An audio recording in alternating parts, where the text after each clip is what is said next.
Olá, povo de Deus, segunda-feira, dia 27 de 12 de 2021. São João, apóstolo e evangelista. A nossa reflexão de hoje é a partir de primeira carta de João, de 1 a 4, e do Evangelho de João, de 20, de 2 a 28.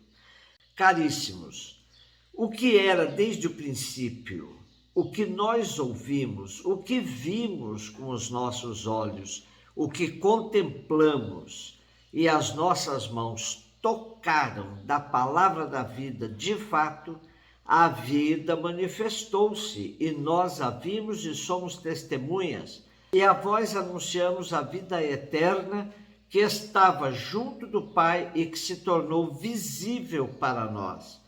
Isso que vimos e ouvimos, nós vos anunciamos, para que estejais em comunhão conosco.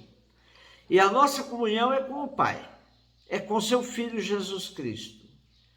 Nós vos escrevemos estas coisas para que a nossa alegria fique completa. A tradição, desde o início, considerou este escrito como obra de João, o apóstolo e evangelista. Hoje continuamos a chamá-la Carta de João, e muitos comentaristas críticos continuam mantendo essa opinião tradicional. Mas há muitos exegetas que a atribuem a outro João ou outro autor diferente do evangelista. No nosso texto de hoje, João destaca o centro de toda a revelação de Deus, a vida. Do Pai para o Filho, do Filho para as suas testemunhas, das testemunhas para os fiéis, ela se transmite e vai se ampliando como participação, comunhão e alegria. A revelação, portanto, não é uma ideia abstrata, é a manifestação de Deus no seio da história, comunicando a vida concreta presente em Jesus Cristo. E a verdadeira igreja é uma comunhão voltada para a defesa da vida. Por isso, ela gera alegria e comprova a união íntima com o Pai e com o Filho. João 20, de 2 a 8. No primeiro dia da semana, Maria Madalena saiu correndo e foi encontrar Simão Pedro e o outro discípulo, aquele que Jesus amava, e lhes disse: tiraram o Senhor do túmulo e não sabemos onde o colocaram. Saíram então Pedro e o outro discípulo e foram ao túmulo.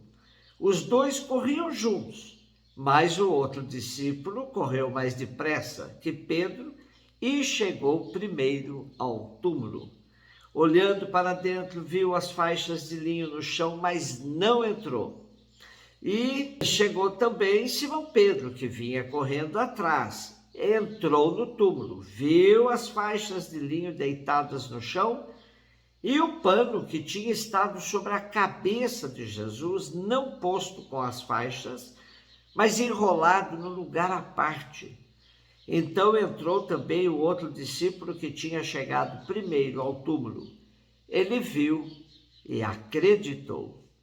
No quarto evangelho, na sua parte final, dá-se um destaque a esse personagem que não sabemos quem é, mas que a tradição diz ser João, apóstolo e evangelista, o discípulo amado. O que se pode intuir com facilidade é a dificuldade desta comunidade para aceitar a liderança de Pedro. Desta forma, todas as vezes que Pedro e o discípulo amado aparecem juntos, o discípulo amado leva vantagem na narrativa.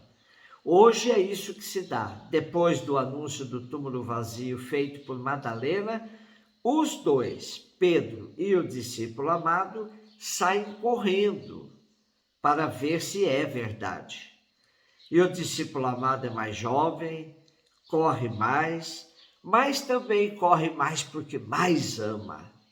Chega antes, mas respeita a autoridade de Pedro e o aguarda. Disse que Pedro espia o túmulo vazio e sai. Mas do discípulo amado se diz que o que viu já serviu para ele crer. Viu e acreditou. Nosso santo de hoje é identificado, então, pela tradição com o personagem anônimo que aparece na última parte do quarto evangelho, chamado de discípulo amado.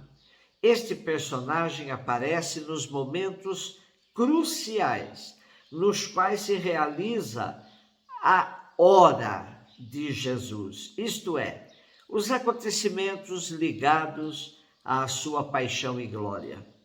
Por isso, o encontramos na última ceia, ao lado de Maria. Também o encontramos embaixo da cruz, ao lado de Maria. E com Pedro, quando Maria Madalena comunica que Jesus não está no sepulcro. Junto com Pedro, corre para o sepulcro, chega primeiro, mas fica fora, só entra depois. Dele se diz que viu e creu, viu e acreditou. Quando Jesus ressuscitado aparece junto ao lago de Tiberíades, enquanto os discípulos pescam, é ele que sugere a Pedro que se trata do Senhor. Segue Jesus e Pedro, e sobre ele o Senhor diz que ficará até que ele voltará. E no fim do evangelho se diz que o discípulo amado é o discípulo que testemunhou todos os acontecimentos e que os escreveu. A tradição eclesial, a partir do segundo século, julga que o discípulo amado é mesmo o autor do quarto evangelho, identificado como João, apóstolo, filho de Zebedeu. Os estudiosos procuram verificar se a tradição tem razão e fizeram isso tentando identificar a identidade do personagem através de uma análise crítico-histórica. O resultado foi a aparição de diversas hipóteses. Alguns, por exemplo, julgam que se trata de um artifício literário, ou seja, um símbolo do discípulo perfeito, ou do discípulo de caráter profético que acompanha o papel institucional de Pedro. Com certeza, podemos afirmar que é uma figura importante na comunidade joanina, apresentada no Evangelho, com características que sugerem que seja um modelo de discípulo e de fé, que não tem medo de provas, como teve Pedro, por exemplo, e ao qual está reservada a promessa da glória de Jesus, quando ele voltará. Portanto, podemos levantar a hipótese que este discípulo ideal, importante como Pedro, ou até mais, seja um personagem que fundou a comunidade joanina, que foi identificado com o apóstolo João.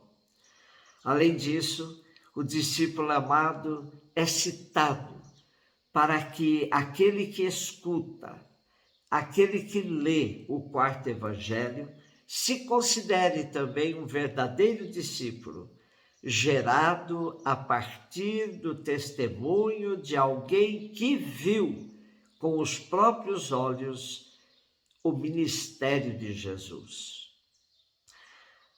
Se João, o discípulo amado, é ele mesmo ou não, não importa.